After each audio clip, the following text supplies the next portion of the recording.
ले जी, नवाज शरीफ साहब की आज एक मरतबा फिर सुन ली गई। जिस जज के खिलाफ वो बहुत ज़्यादा थे, लंदन से बैठ के उन्होंने कहा, उनके नाम को नेम कॉलिंग की, जैसे इजाजुल हसन, वो भी आज रिज़ाइन कर गए। और जस्टिस इजाजुल हसन का रेजिग्नेशन अभी हमारे सामने स्क्रीन पे अगर आप चला दें, प्रेसिडेंट को उन्होंने लिखा है कि वो रिज़ाइन कर रहे हैं। मेरे सामने ज़रा कंटेंट आ जाएगा तो डिटेल पढ़ के भी सुना दूंगा। इजाजुल हसन साहब एक बड़े इंपॉर्टेंट जज थे और कंट्रोवर्शियल भी थे बहुत से लोगों के नज़दीक। पनामा बेंच का हिस्सा थे। नवाज शरीफ साहब के तो सारे खिलाफ फैसले उन्होंने दिए, मतलब ख्वाह वो नाअहल शख्स सदारत नहीं कर सकता पार्टी की, नवाज शरीफ साहब का मामला हो। पनामा बेंच का हिस्सा थे वो, पनामा के मॉनिटरिंग जज थे वो। इसके अलावा हमदा शहबाज को ट्रस्टी वज़ीर पंजाब उन्होंने डिक्लेयर किया। Supreme Court practice procedure bill, review of judgment act case, audio list, ये सब नैब कवानीन कालदम, ये तमाम केसेस जो है एक जहत में चले थे।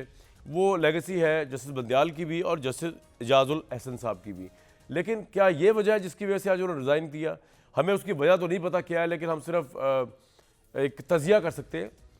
एक तो इम्पॉर्टेंट बात ये थी कि सुप्रीम जुडिशल काउंसिल के अंदर जस्टिस मज़हर नकवी साहब जो है, उनकी जो कार्रवाई चल रही थी जिस पर उन्होंने कल रिज़ाइन किया, मज़हर अली नकवी साहब जो है, तो हमारे पास इतला थी कि इस्लामाबाद के अंदर जो है वो एक और केस जो है सुप्रीम जुडिशल काउंसिल में दाखिल होने के लिए जस्टिस इजाजुल हसन साहब के ऊपर भी दायर होने जा रहा था।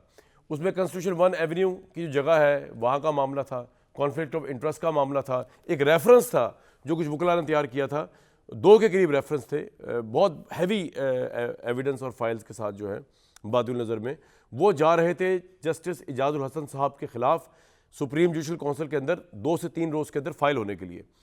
और उसके अंदर करप्शन के इल्ज़ामात भी थे, कॉन्फ्लिक्ट ऑफ इंटरेस्ट के इल्ज़ामात भी थे, और ये भी कहा जा रहा था कि जिस फर्म के अंदर पहले वो गालबन काम करते थे उस फर्म को हायर किया गया और उसके हक़ में फ़ैसला किया गया, वगैरह वगैरह।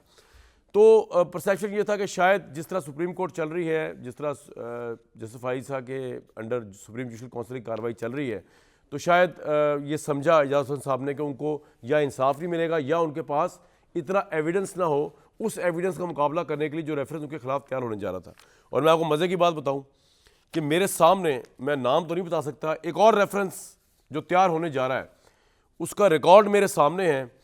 वो एप्लीकेशन, उसके अंदर जो चीज़ें लगाई गई हैं और वो जो जा रही हैं सुप्रीम जुडिशल काउंसिल के अंदर, वो मेरे सामने है। ऑब्वियसली आई कैन नॉट से द नेम कि किसके हवाले से भी जाएगा ये रेफरेंस, लेकिन ये रेफरेंस भी तैयार है। और इसी तरह का इससे बड़ा हैवी एक रेफरेंस जो था वो इजाजुल हसन साहब के मामले में सुप्रीम जुडिशल काउंसिल जा रहा, जिसकी वजह से शायद गालबन उनको रिज़ाइन करना पड़ा और वो डिफेंड शायद सोचते थे ना कर पाए, या उनको लगा कि इस कोर्ट से उनको इंसाफ नहीं मिलेगा। Whatever is the reason, Nawaz Sharif साहब आज बहुत खुश होंगे।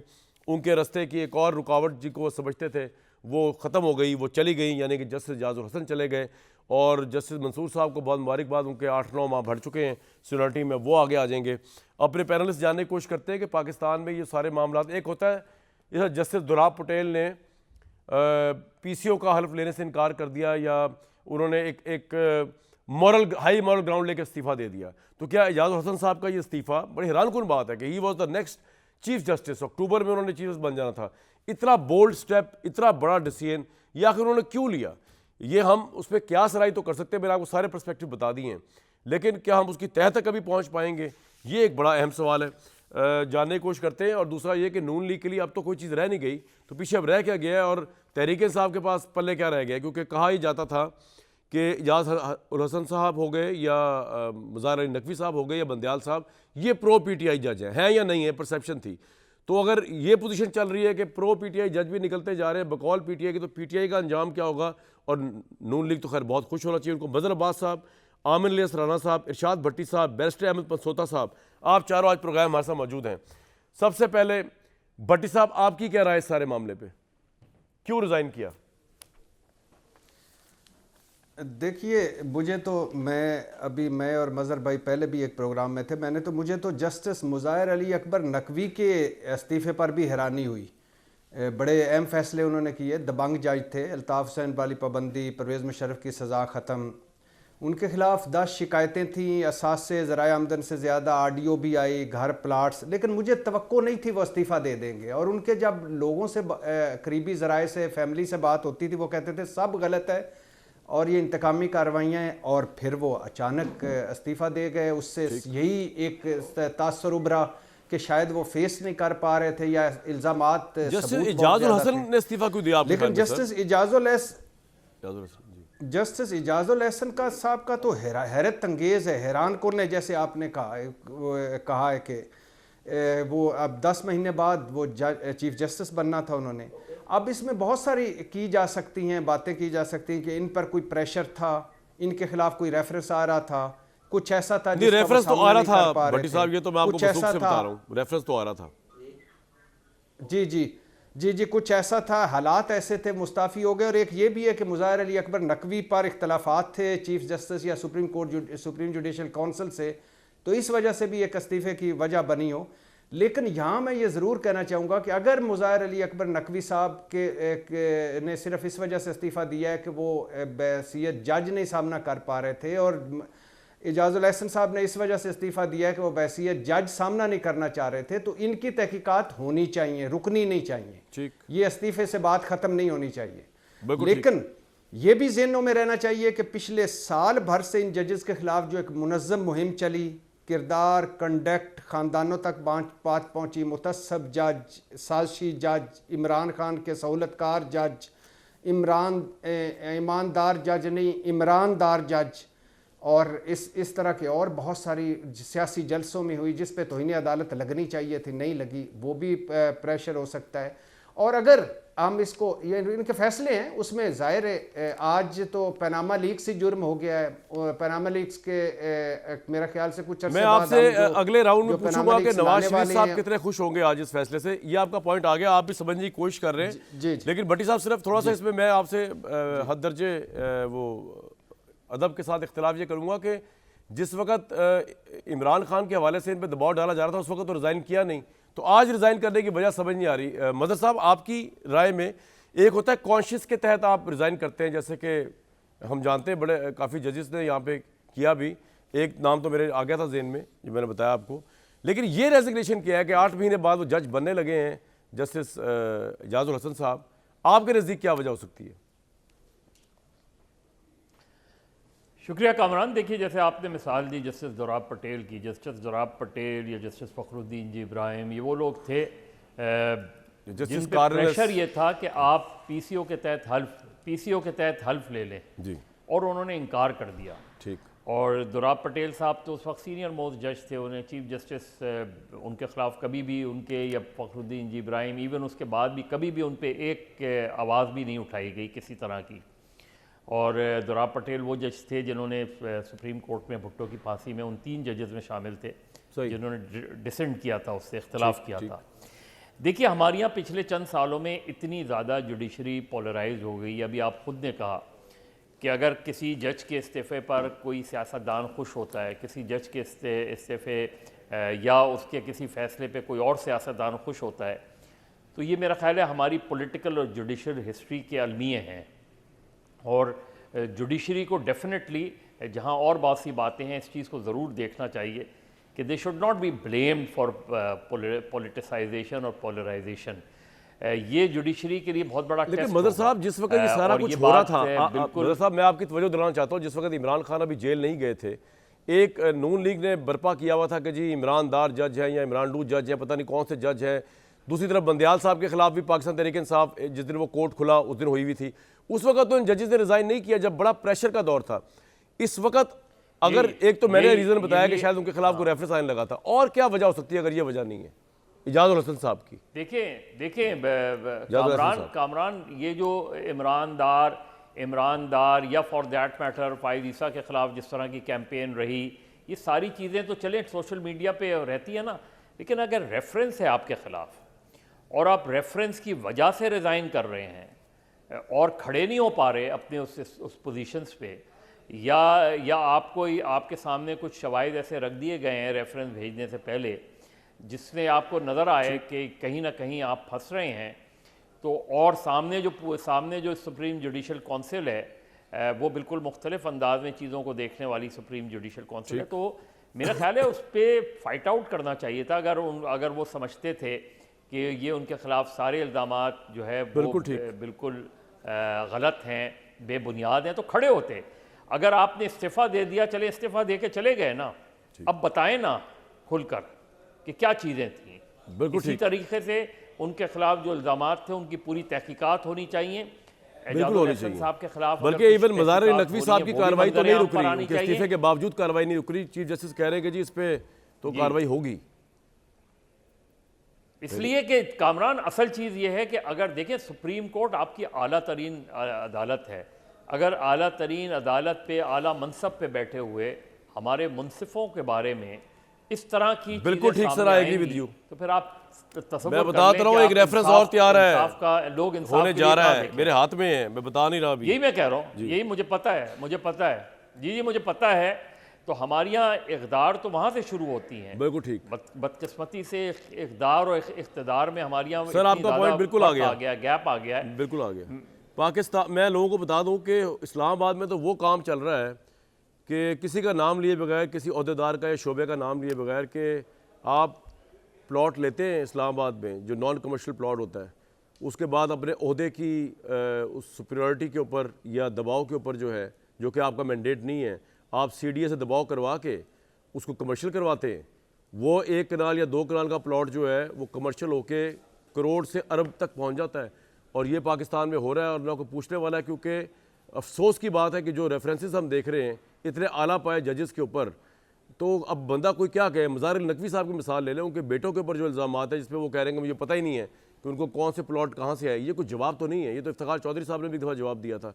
आमिर इलियास राना साहब, आप बड़े बाखबर सहाफ़ी हैं इस्लामाबाद के, आपके नज़दीक ये इतनी बड़ी डेवलपमेंट, चले मज़ार नकवी साहब को समझ आ गया कि वो रेफरेंस फेस नहीं कर पाए, इजाज़ुल हसन साहब का क्या यही वजह है कि कोई रेफरेंस आने वाला था, या कोई वजह उससे बढ़कर है, कोई दबाव था, या कोई प्रोटेस्ट किया उन्होंने, मौजूदा सुप्रीम कोर्ट की फंक्शनिंग पे क्यों रिज़ाइन कर दिया? चीफ जस्टिस बनने वाले थे 8 माह बाद। कामरान भाई सर, आप एक्सप्रेस में शो करते थे जिस दिन चीफ जस्टिस इफ्तिखार चौधरी के बेटे का केस चल रहा था, और शेख अकरम साहब भी आपके साथ और मैं भी शो में था। अकरम शेख साहब, जी जी। तो मैंने ये फिक्रा कहा था कि लगता है कि हाइड्रोलिक उनके घर में है, जहाँ पे वो आते हैं तो घर में टोयोटा कार नज़र आती है, और जो बड़ी गाड़ियाँ जिसके रेफरेंस हैं बेटे की, वो शफकत पिदरी से नज़र नहीं आते। बिल्कुल सही। तो वो घबरा गए थे शेख अकरम साहब के तुम ख़राब करोगे।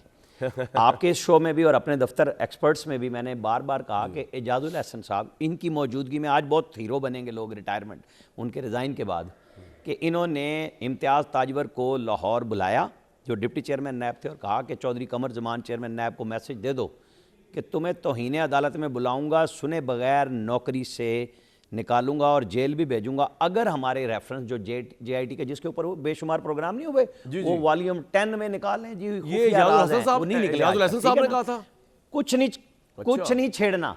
एक मिनट मैं बात पूरी कर दूं ताकि मजा आए आपको भी। उन्होंने कहा था कि कुछ नहीं छेड़ना और इनको फॉरवर्ड कर दो। अच्छा, ये थी 201 से 203 आर्टिकल इस्लामाबाद हाई कोर्ट के जुरिस्डिक्शन में मदाखलत। और जो बात आप रेफरेंस की कर रहे हैं वो उसी से मुतालिक एक नंबर 2 की बात है, जहां सारे CDA के केस ही लगते हैं। वो बिल्कुल आया खड़ा है, या रिजाइन आया खड़ा है या रेफरेंस आया खड़ा है, बिल्कुल पाइपलाइन में इशारा दस्तूर क्लियर हो रही है साथ साथ कि भाई ये क्या काम हो रहा था।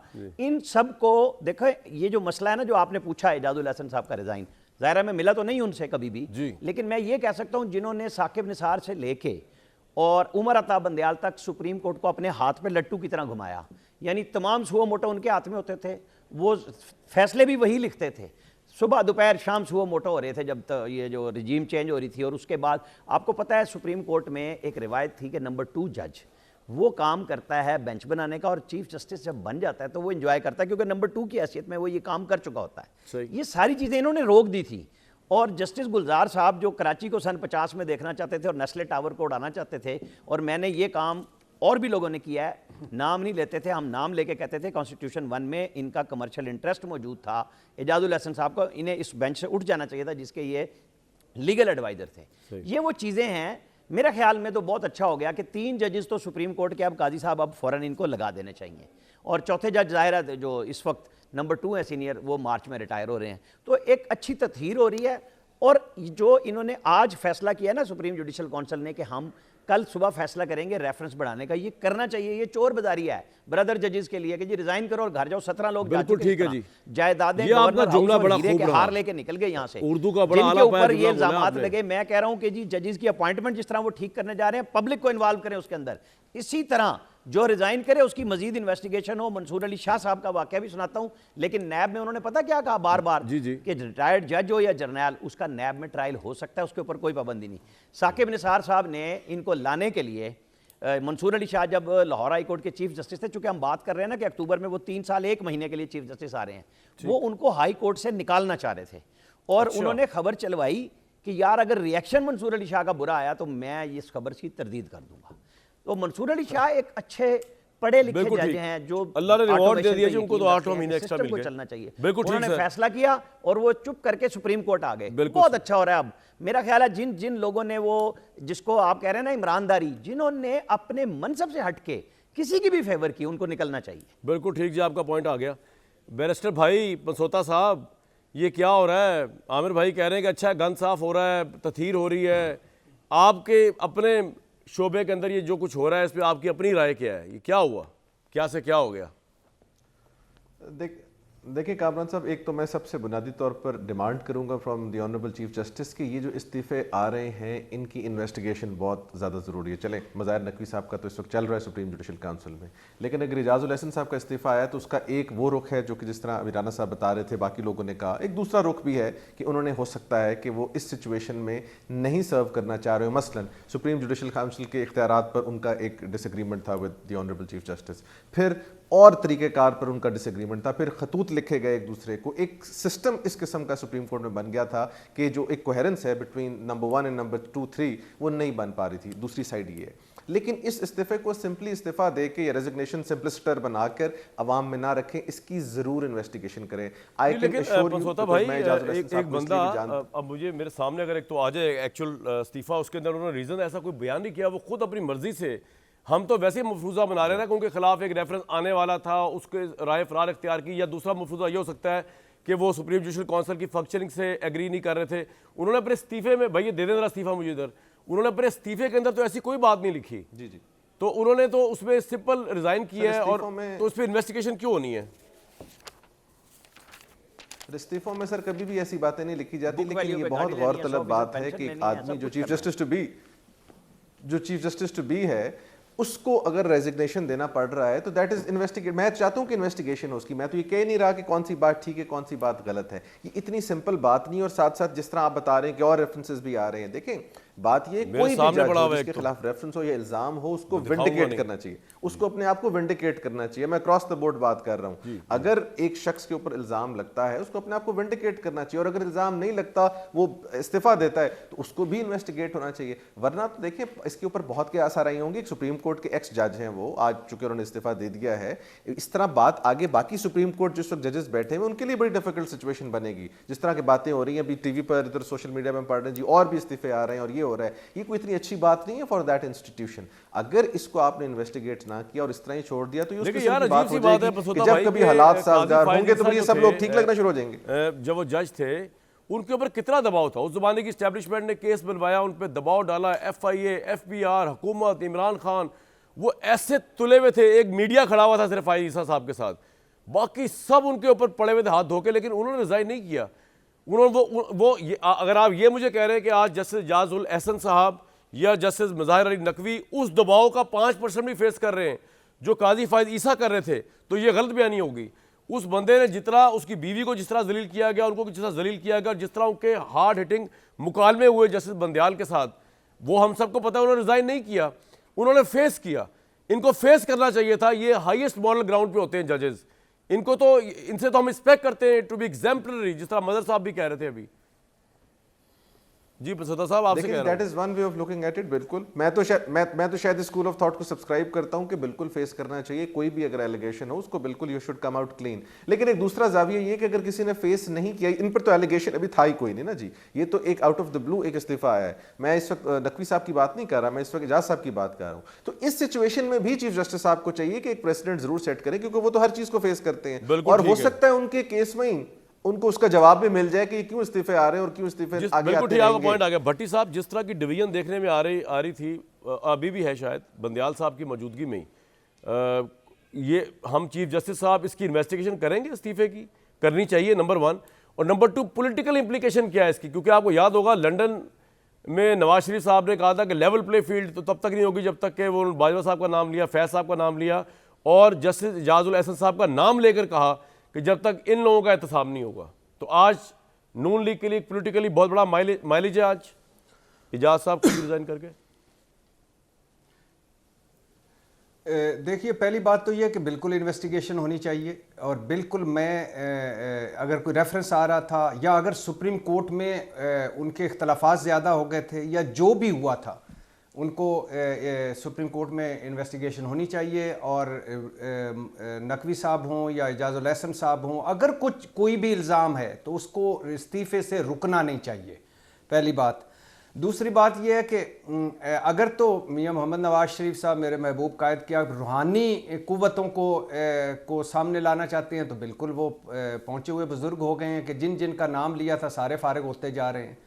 और अगर आप ये कहना चाहते हैं कि ये उनकी कोई वो है, इसमें उनके कोई अमली तौर पे कोई किरदार है तो वो लग नहीं रहा, और अगर कोई है नहीं, तो मैं कह रहा हूँ इससे फायदा लेकिन तो होगा ना उनके बयानिए को और उनको एक तकवीत मिलेगी, क्योंकि वो कह रहे थे ना कि अभी भी सहूलतकारी हो रही है, तो वो अदालत की तरफ ज़्यादा इशारा कर रहे थे ना, जस्टिस इजाज की तरफ इशारा किया करते थे वो ऑब्वियसली। देखिए इसके दो देखें, अभी सबसे पहले तो जस्टिस नकवी और जस्टिस मैं फिर कह रहा हूँ कि इजाजुल एहसन की तहकीकात होनी चाहिए और पर पता चलेगा कि क्या सिचुएशन है। नंबर टू अब इसके दो पहलू हैं। पहला है पैनामा लीक्स, ना कोई जज लाया था ना कोई जर्नैल लाया था पैनामा लीक्स, लेकिन और ना कोई किसी ने रोका था कि आप सबूत दें या ना दें, ना किसी ने रोका था कि आप पेश हों ना हों। लेकिन आज अनफॉर्चुनेटली सूरत हाल ये कि पैनामा GIT वाले हों, पैनामा जजेस हों, मॉनिटरिंग जजेस हों, सारे वो सब मुजरम हैं और पैनामा लीक्स वाले जो मुलजम और मुजरम थे वो सब मासूम हैं। एक तो ये पहलू है। दूसरा पहलू ये है कि सब कुछ अदालतों में है पिछले 1.5-2 साल से। फॉर एग्ज़ाम्पल असम्बलियाँ सही टूटी या गलत अदालतों में, वज़ीर आज़म का फ़ैसला वो भी अदलिया ने किया, वज़ीर आला का फ़ैसला अदलिया ने किया, गवर्नर का मामला अदलिया में आया, वज़ीर आला एतमाद का वोट अदलिया, 2 सूबों का इलेक्शन अदलिया, मरकज़ में इंतखाबात अदलिया, नैब तरामीम, प्रैक्टिस एंड प्रोसीजर एक्ट। तो लिहाजा ये है कि जब फैसले आएंगे फैसले हक में भी आएंगे, फैसले खिलाफ भी आएंगे, केसेस होंगे तो पॉलिटिकल बिल्कुल ठीक है, पॉइंट आ गया सर आपका, बिल्कुल ठीक है। उसका एक धड़ा सही होगा या गलत होगा। और दूसरी बात ये कि अगर ये आप फर्ज कर लेते हैं, मान लेते हैं कि ये थे ईमानदार जजेस, तो फिर कुछ शरीफ जजेस भी होंगे। इसका मतलब है कुछ शरीफ जजेस भी खैर से होंगे। उन शरीफ जजेस का भी करना चाहिए कि ये एक ईमानदार जज थे, दूसरे शरीफ जज थे।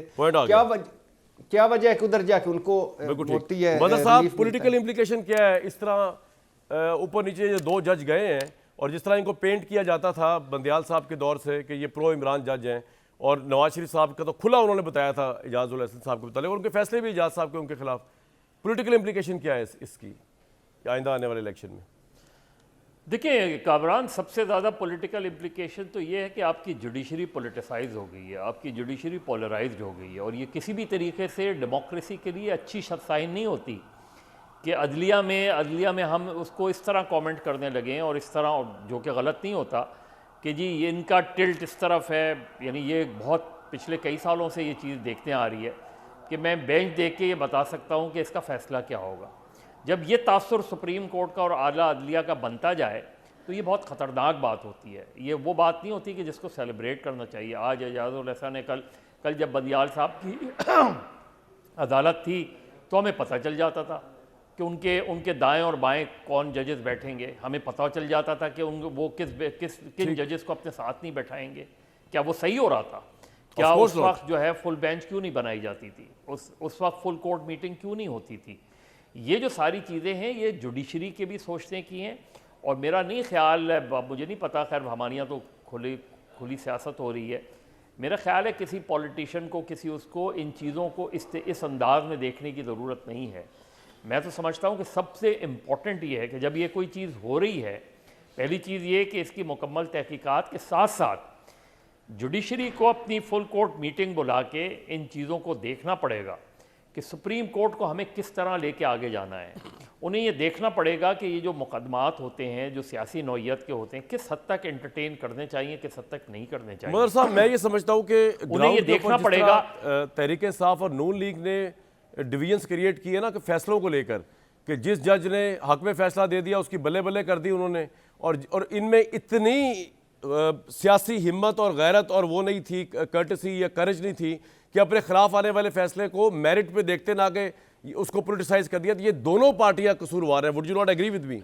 ये मैं जी यही कामरान यही बात है ना। जैसे पनामा पे मेरा मौक़िफ़ ये है कि पनामा को सुप्रीम कोर्ट ने जिस तरह टेकअप किया, सुप्रीम कोर्ट तो ट्रायल कोर्ट बन गई थी। बिल्कुल ठीक। अब एक ट्रायल कोर्ट अगर किसी को पहले डिस्क्वालीफाई कर दे तो उसके बाद जब वो मुकदमा मातहत अदालत में तो जाएगा आगे तो वो अदालत कहाँ क्या जाएगा फैसला रिलीफ के लिए? करेगी बिल्कुल ठीक है सर, उसके बारे में। बिल्कुल ठीक, बिल्कुल वो कहाँ अल्टीमेटली फिर अपील में उधर चले जाते बिल्कुल ठीक, हैं। बिल्कुल। तो ये सारी चीज़ें ऐसी हैं कि आज ये मौका है कि जुडिशरी को ऐसे मुकदमात के लिए एक कॉन्स्टिट्यूशनल कोर्ट का एक बाकायदा ड्राफ्ट मौजूद है बिल्कुल सर। उसको देखना चाहिए। सुप्रीम मैं कोर्ट जरा से अलग एक अब थोड़ी सी पॉलिटिकल बात करना चाहता हूँ। मरकज़ बिल्कुल में सर, भी आपका उसको पॉइंट आ बनवाना गया। चाहिए, प्लीज़। थोड़ी पॉलिटिकल बहस करना चाहते हैं करना चाहता हूँ इसके ऊपर। अगर मैं क्विकली एक वक्फा ले लो फिर आमिर साहब शुरू करूँगा। ये परसेप्शन भी वैसे तो कोर्ट के लिए और पाकिस्तान की पॉलिटिक्स के लिए बड़ा बुरा है कि अगर इमरानदार जजेस हैं तो शरीफ जजेस, ये परसेप्शन भी बहुत बुरा है। बल्कि ब्रेक जाने से पहले क्विकली बता दें आमिर भाई, ये भी तो परसेप्शन बड़ा बुरा है ना कोर्ट के मुतालिक। अगर ये कि पनामा लीक्स वाले मुजरिम जो है वो तो फारिग हो जाए और जो जज लगे थे वो मुजरिम बन के निकलते फिर रहे, ये इस कोर्ट के लिए और सियासत के लिए कहाँ तक अच्छी बात है अगर ये परसेप्शन उभर रहा है? उन सबको टांगना चाहिए, क्योंकि आप मेरा टाइम बस जल्दी से गुजारना चाह रहे हैं। मैं फिर भी कह नहीं, दूं नहीं, आप कि बोले, उनको बोले, टांग मैं- देना नहीं, चाहिए नहीं, आप जिसमें बोले, आराम नवाज से शरीफ बोले। का नाम नहीं था, जिसमें नवाज शरीफ का नाम नहीं था पनामा में, और बेड़ा गर्क इस मुल्क का करवाया गया। कहाँ था नाम नवाज शरीफ का? है नहीं था।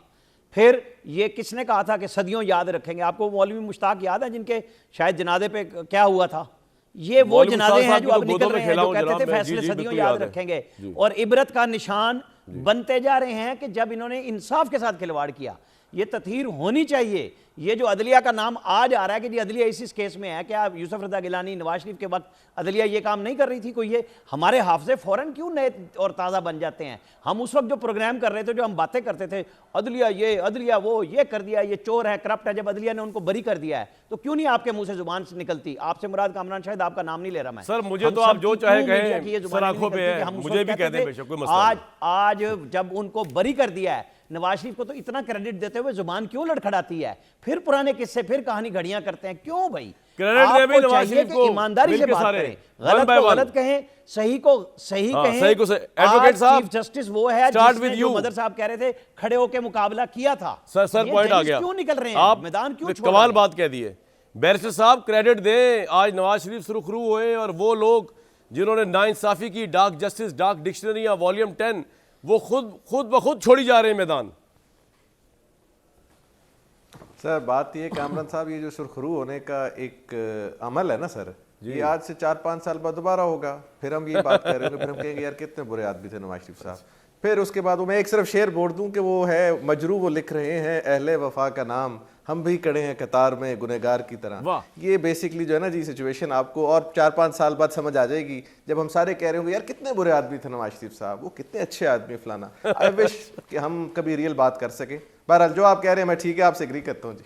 नहीं भाई, मुझसे एग्री ना करें। आमिर भाई कह रहे थे, मेरे तो आगे मेरे दिल का हाल तो सिर्फ अल्लाह ही जानता है। मैं तो अपने मेरे दिल का सारे हाल बड़े बैठे हैं, मैं टॉक सबसे शो में agree कभी करता बताता ही ये नहीं पता है हूँ। उसका भी, अल्लाह तो जानता है, हम भी जानते नहीं, हैं। नहीं, अच्छी बात है। भट्टी साहब सुरखरू हो गए आज बड़ी सी बात आमिर भाई ने ना इंटेलेक्चुअल डिस्कोर्स, 2 लाइनें बड़ी पसंद आई। एक तो उन्होंने कहा तथहीर का अमल शुरू हो गया, वाह, कुरानिक लफ्ज है ये तथहीर, आए तथहीर भी है इसके ऊपर। और दूसरी जो बात है ना कि सुरखरू हो गए नवाज शरीफ, और वो लोग जिन्होंने उनको डार्क जस्टिस के तहत उनके साल ज़ाया किए, जला वतन किया, जेलों में डाला, वो आज खुद इस्तीफा दे के जा रही। तो इंसाफ है, आपको नज़र क्यों नहीं आ रहा भट्टी? और लेंस उतार के चेक करो, गुस्सा चढ़ रहा है मुझे आप पे। मैं अगर तो यानी आमिर भाई मेरे भाई हैं, उनकी राय का एहतराम, लेकिन जो तथहीर का अमल है ना, काश ये मुकम्मल हो जाए। तथहीर का अमल 3 जजेस तक नहीं है, उसके बाद भी है, और उसके मैं तो चाहता हूँ वो मुकम्मल हो, ताकि मुकम्मल सुप्रीम कोर्ट को एक मरतबा वो अगर तथहीर डिटोल से धो के तो एक मरतबा सारे से, ताकि फिर से सुप्रीम कोर्ट वो आए जिस पे सारे मुत्तफिक हों। दूसरी बात ये है, सुप्रीम कोर्ट से किसने कहा था कि आप हमारे हमारी तहकीकात करें। सुप्रीम कोर्ट से कामरान भाई किसने कहा था कि आप तहकीकात करें? नवाज शरीफ साहब ने खुद ही किसने कहा कहा था हमें आसिफ कि सईद हमें खोसा ने कहा था आओ मेरे पास सड़क पे मेरे क्यों हो? किसने कहा था किसने कहा था कामरान भाई कि मैं क्या, मेरे बच्चों पर भी इल्जाम आया मैं घर चला जाऊंगा? ये आसिफ सईद खोसा ने मियां कहा साहब ने था। खुद कहा आसिफ था। सईद खोसा ने कौमी असम्बली में तकरीर की थी, जनाब स्पीकर ये हैं वो जराए। कोई आया इल्जाम और सुरखरू हुए? जाना असल उन्हें में चाहिए नवाज जिन्होंने शरीफ ये काम साहब, किया। शहबाज शरीफ साहब, जरदारी साहब ये सुरखरू नहीं हुए, ये मुद्दई पीछे हट गया है। केस जिनका था वो पीछे हट गए। नैब, FIA, हुकूमत पाकिस्तान तो बरी होते जा रहे हैं, हो जाए कोई इशू नहीं है। लेकिन पैनामा लीक्स ना इजाजुल एहसन लाए थे ना खोसा लाए थे, ना जनाब स्पीकर इजाजुल एहसन ने लिख के दी थी ना खोसा साहब ने लिख के दी थी, ना कतरी खाते इजाजुल एहसन लाए थे ना खोसा साहब लाए थे, ना कैलबरी भट्टी साहब इजाजुल अपनी एहसन डिफीट लाए थे ना एक्सेप्ट कर खोसा लें। साहब आज लाए नवाज थे, शरीफ ना इनोसेंट ट्रस्टी है। इजाजुल वो एहसन जज लाए जिन्होंने थे ना फैसले खोसा के साहब खिलाफ लाए किए थे। वो उन छोड़ लोगों छोड़ गल्ला के रह खिलाफ गई जा हैं, रहे हैं। वो गल्ला नहीं रही हैं, ना इजाजुल अदालता एहसन ने रही हैं। बोले थे ना उन्होंने बोले थे। हाँ, ना गला रही है ना अदालता रही हैं। हाँ ये ठीक कह रहे, ये मेरा भाई ठीक कह रहा है, ये मेरा भाई ठीक कह रहा है। हुण वो नहीं रहनी और रहनियां ये भी नहीं, ये भी ज़हन नहीं रखना, ये भी नहीं रहनियां। एक वक्त और रहना ततीर सदा का अल्लाह अमद ताला आगे ने बढ़ेगा। है, उदी खुदाई ने रहना ततीर है, बाकी जिंदाबाद, तो गप्पा रहनियां ने। ततीर जिंदाबाद। मेरी जान ततीर को काबू में रखना, ततीर बढ़ती जा रही है, इस ततीर को अब रोकना मुश्किल हो जाएगा। ठीक है। ततीर होना जिंदाबाद चाहिए, पाकिस्तान हर एक की जिंदाबाद, होनी चाहिए ततीर तकदीर। जिंदाबाद। एक ब्रेक के बाद इमरान खान के बल्ले का निशान अभी तक सवालिया निशान बना हुआ है और वो सुप्रीम कोर्ट में इलेक्शन कमीशन जा चुका हुआ है। कल वो मिलेगा या नहीं मिलेगा और आज की डेवलपमेंट का उस पर क्या असर पड़ेगा, इस पर ज़रूर बात करेंगे, क्योंकि आज पाकिस्तान तहरीक इंसाफ के दो अहम तरीन जो जज उनको पसंद थे वो जा चुके हैं इस दुनिया अदालत व सुप्रीम कोर्ट से। एक ब्रेक लूँगा।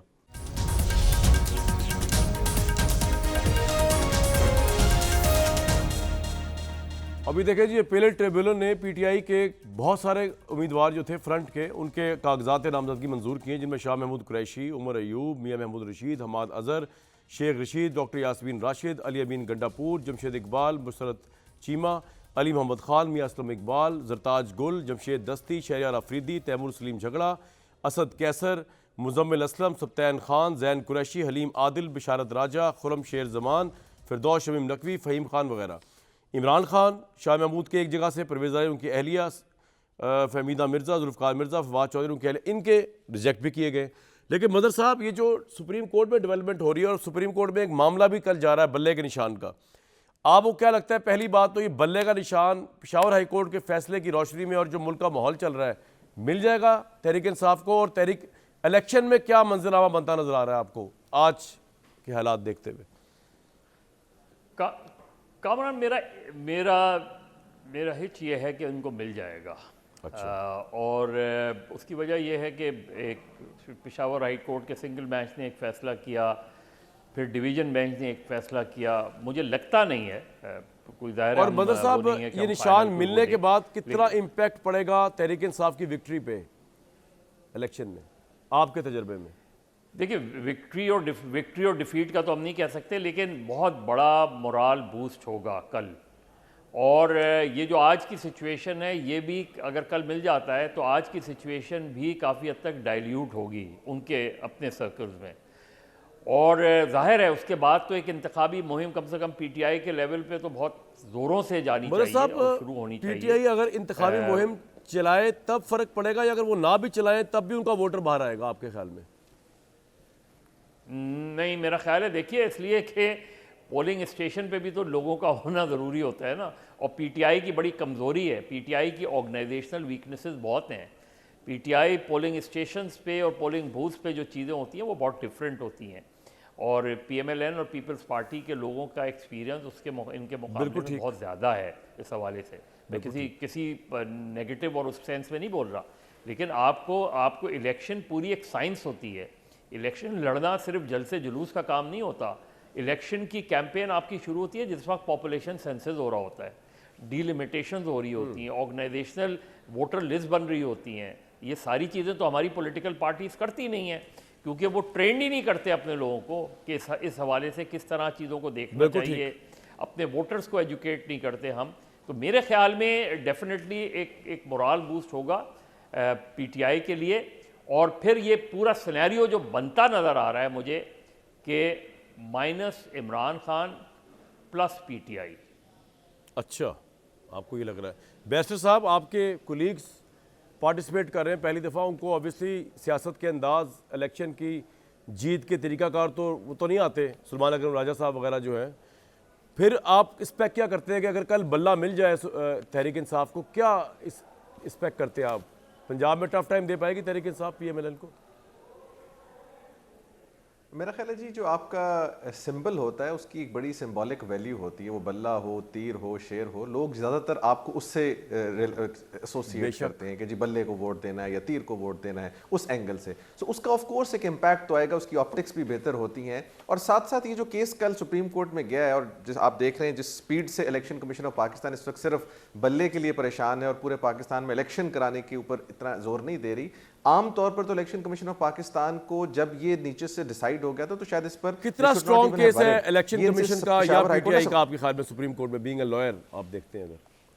मैं समझता हूं जी, जितना भी स्ट्रांग हो, वैसे तो मेरे नजदीक स्ट्रांग नहीं है, उस पर किसी पार्टी को, पॉलिटिकल पार्टी को डिसफ्रेंचाइज करना डेफिनेटली आइन की मंशा नहीं है। आप अभी एपलेट जो ऑर्डर्स आ रहे हैं एपलेट ट्राइब्यूनल्स को, उस पर भी जिस तरह के आरओ के फैसले हैं उसी किस्म का इलेक्शन कमीशन का फैसला है, जो कि मैं समझता हूं कल सुप्रीम कोर्ट में शायद इनको काफी एम्बैरेसमेंट होगी, बिकॉज काजी फायज ईसा साहब का जो बेंच है वो आपने देखा इलेक्शन में डिले तो बिल्कुल बर्दाश्त नहीं करते, लेकिन साथ साथ free and fair election ensure करने के लिए वो डेफिनेटली सवाल पूछेंगे कि बल्ले को माइनस करके आप किस किस्म का इलेक्शन करवाना चाह रहे हैं, या फॉर दैट मैटर तीर को, शेर को माइनस करके आप क्या इलेक्शन करवाएंगे पाकिस्तान में? बिल्कुल चले सेकंड नहीं, फर्स्ट नहीं, कोई एक लार्जेस्ट पॉलिटिकल पार्टी है, सो वो डिसफ्रेंचाइज करना जो प्रिंसिपल है, आई थिंक उसके ऊपर इसको डिसाइड किया जाए। बिल्कुल ठीक। आमिर साहब, हमने ये देखा कि कोई और पार्टी नहीं, लेकिन PMLN खास तौर पे सबसे ज़्यादा प्रॉब्लम का शिकार रहती है कि बल्ला मिले या ना मिले, मतलब वो चाहते हैं कि बल्ला ना ही मिले, और जब बल्ला कोर्ट सेक्शन कर देती है तो वो प्रेस कॉन्फ्रेंस करते फिरते हैं कि जनाब देखें अभी भी सहूलतकारी हो रही है, पेशावर की जुरिस्डिक्शन नहीं, ये वो।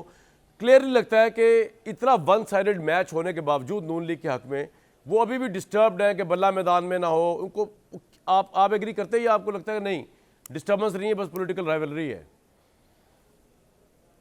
आप इखलाकी असूली बात करें तो बल्ले को होना चाहिए, और अगर आप ग्राउंड की बात करें तो PMLN क्यों ना करे। जब साकिब निसार साहब सहूलतकारी कर रहे थे, बेनज़ीर भुट्टो के केस में 11 जजों का फैसला था कि किसी सियासी जमात की सरबराही आप नहीं ले सकते जब तक सुप्रीम कोर्ट इंडोर्स ना कर दे और वो मुल्क दुश्मन साबित ना हो।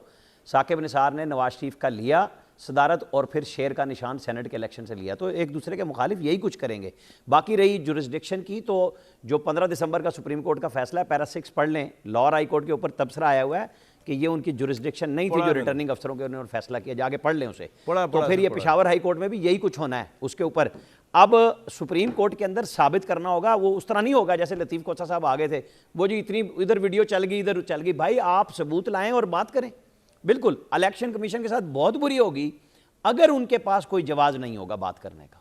बिल्कुल काजी फायज ईसा साहब छोड़ेंगे नहीं, लेकिन ये कोई ना सोचे कि जी सिर्फ ये सहूलतकारी हो जाएगी चूंकि एक पॉलिटिकल पार्टी हमारे पास आई है तो हम उसके हक में फैसला दे दें। वहाँ कानून पे फैसला होगा, वहाँ उमर अताब बंदयाल साहब की पंचायती और तशरीही सुप्रीम कोर्ट नहीं बैठी हुई। आपको फैसले के लिए अपने मंतकी दलाइल कानून और आइन के मुताबिक लेके जाने होंगे। और बहुत अच्छी बात होगी आज जब PTI ने आज रात को किसी वक्त टिकट इशू करने हैं, तो मुझे तो बड़े बड़े इनकलाब उसमें भी नज़र आ रहे हैं कि जो बड़े बड़े 30 मार खान थे शायद उनके नाम भी ना हो, क्योंकि वकला के चैम्बर्स की लड़ाई शुरू हो चुकी है। और इसके बाद जिन लोगों के ज़रिए कहा गया कि 2400 हम लेके आ रहे हैं, जो घर से पैर निकाल गया सियासतदान, सियासी वर्कर, उसने कहना फिर खंबा तो मेरा है, वोट मेरा है। ये अभी एक और लड़ाई आप देखेंगे। फिर जिनके टिकट इशू होंगे, याद हो PMLN के 50 टिकट जमा नहीं हुए थे शेर के निशान के 2018 के इलेक्शन में, लोगों को मजबूर किया गया था। चेक रखिएगा कि ये सारे बचा लें। भट्टी साहब तो टाइम भी नहीं है। ये कल सुप्रीम कोर्ट में केस बहुत वीक है पाकिस्तान तहरीक इंसाफ का, और ये आपको लगता है अगर वीक भी हो तो इलेक्शन की गैर जानिबदारी के लिए बल्ला दे देना चाहिए तहरीक इंसाफ को? भाईजान, पहली बात तो मैं इलेक्शन कमीशन ऑफ पाकिस्तान को दिल की अथाह गहराइयों से मुबारकबाद देना चाहता हूँ उनकी मुस्तकिल मिजाजी से, जिस मुस्तकिल मिजाजी से उन्होंने बल्ले का पीछा किया है। और मैं इलेक्शन कमीशन से कहना चाहूँगा कि अगर सुप्रीम कोर्ट में PTI के हक़ में फ़ैसला आ गया तो आप आलमी अदालत इंसाफ में ज़रूर जाइएगा। अगर वहाँ से भी उनके हक़ में आ गया तो अडयाला चले जाइएगा, इमरान खान को कह दीजिएगा यार वापस कर दे बल्ला, मेहरबानी तेरी, बस हो गया, हम तो भाग भाग के थक गए हैं। तो दूसरी बात यह है कि मुझे लग रहा है कि मिल जाएगा, क्योंकि इस वक्त मुझे नहीं लग रहा कि ना मिलने का कोई चांस है, मिल जाएगा। और तीसरी बात है, बल्ले अगर ना मिला तो तहरीक इंसाफ के लिए पहला सीरियस धचका होगा, बहुत बड़ा डेंट होगा इलेक्शन के हवाले से। अभी तक जो उनकी मकबूलियत या वोट बैंक उनके साथ है वो है, लेकिन बल्ला अगर ना मिला तो बहुत बड़ा प्रॉब्लम होगा। अगर बल्ला मिल गया तो ये बहुत बड़ा बूस्ट होगा तहरीक इंसाफ के लिए, एक वो होगी, एक न्यू लाइफ लाइन होगी। इसके बावजूद कि इमरान खान जेल में है और पार्टी तितर बितर हो चुकी है, जो उम्मीदवार भी हुए उनको कम से कम 8 फरवरी को तहरीक इंसाफ का वोटर वोट डाल सकेगा अगर बल्ला पास हुआ तो। लेकिन कितना टफ होगा ये कितना टफ होगा? मदर साहब, आपने बिल्कुल सही बताया कि जो ग्राउंड की सिचुएशन है वो बड़ी टफ होती है। तो कराची का थोड़ा बताइए हमें कि कराची के अंदर आपको क्या सिचुएशन नज़र आती है? इससे पहले हमने कराची देखा कि बहुत ज़्यादा तहरीक इंसाफ के रंग में रंगा हुआ था, अब भी वही पोजीशन है, उससे ज़्यादा है, उससे कम है? Your take on Karachi NA seats जो है।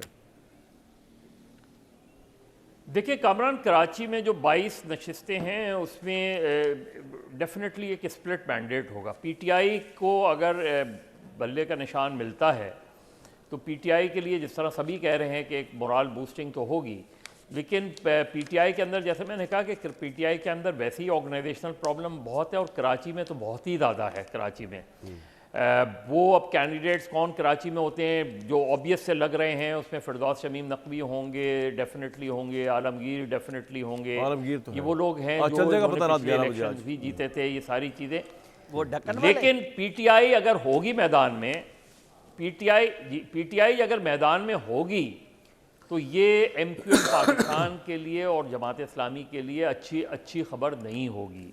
इसलिए कि PTI का जो वोटर है वो बहुत सी जमात इस्लामी तो ये एक्सपेक्ट कर रही थी कि अगर PTI उस तरह मैदान में नहीं हुई तो उनका वोटर की अदर चॉइस जो है वो जमात इस्लामी हो सकती है।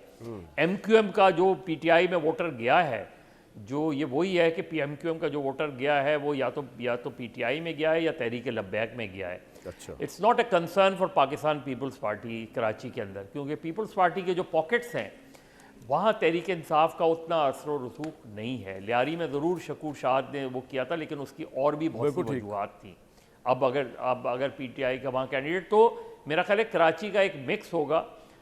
ये नहीं होगा कि 2018 की तरह 12 नशिस्तें नेशनल असेंबली की PTI और सर आपके ख्याल में मदद साहब, PTI यहाँ Nawaz Sharif is all set to become the 4th time prime minister given the circumstances? देखिए इंडिकेशन तो सारी वही हैं इंडिकेशन, लेकिन जितना स्प्रिट, अगर देखिए PTI बल्ले के साथ जाती है तो PMLN की जो विक्ट्री मार्जिन है जो होगा, PMLN के लिए ये आसान खबर नहीं है।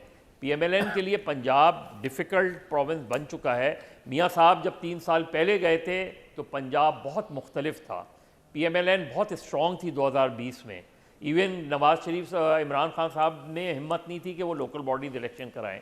बाई इलेक्शन जो है वो PTI जो है वो हार रही थी और चेंज हो चुका है। आपने मेरे प्रोग्राम में परसों ये भी कहा मदर साहब के मियाँ साहब सिलेक्ट हो चुके हैं, he is a selected prime minister now, he is going to be a selected prime minister. हाँ, मैंने कहा जो भी होगा, मैंने ये नहीं कहा था कि मियाँ साहब होंगे, मैंने कहा जो भी प्राइम मिनिस्टर होगा 2024 में और जो भी प्राइम मिनिस्टर 2018 में भी हुआ और इससे पहले भी होते रहे, पाकिस्तान में प्राइम मिनिस्टर इलेक्टेड नहीं होते, पाकिस्तान में प्राइम मिनिस्टर सिलेक्टेड होते हैं। आमिर साहब, आप एग्री करेंगे कि प्राइम मिनिस्टर पाकिस्तान में सिलेक्टेड ही होते हैं? पाकिस्तान के अंदर कुछ नहीं बदला 75 साल से। अगर बदलना है तो पहली दफ़ा आपको अदलिया रास्ता देने जा रही है और लोगों को खुल के सामने आना चाहिए। जब वो गलतियां ठीक कर रहे हैं, फौज करने के लिए तैयार हुई है, तो सियासतदानों को भी बैठना चाहिए। भट्टी साहब, और फिर इन दोनों सियासतदानों को क्या करना चाहिए? क्विकली गेम बना लेने चाहिए। भट्टी साहब, क्या करना चाहिए सियासतदानों को? जी, सियासतदानों को क्या करना चाहिए? सब अपने अपने वो उतार रहे हैं गुनाह के वो बोझ, कोई जजेस हो गए या जो हो गए वो हो गए। सियासतदानों को क्या करना चाहिए, लर्न करना चाहिए? जो लूट मार की है वो पैसा वापस पाकिस्तान में लाना चाहिए। जो झूठ बोले हैं, जो यू टर्न लिए हैं, वो कौम से ब्रेक माफी लूंगा, मांगनी जिसमें मैं चाहिए। ब्रेक और लूंगा। Very good, break.